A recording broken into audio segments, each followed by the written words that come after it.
మిలమిల మెరిసే చంద్రుడి కోసం తెర తీసెను సాయంత్రం జోలగా లాలించగా నీ నీడ దొరికింది కమ్మగా కలలీయగా నీ తోడు నాకుంది ఎదవిల్లును వచ్చిన వాడే నీ రాముడు అన్నది మనసే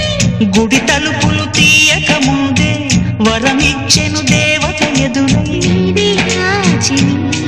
నిజమేనా జాబిలి కిలకిల నవ్వే కోయిల కోసం వచ్చింది మధుమాసం Uva,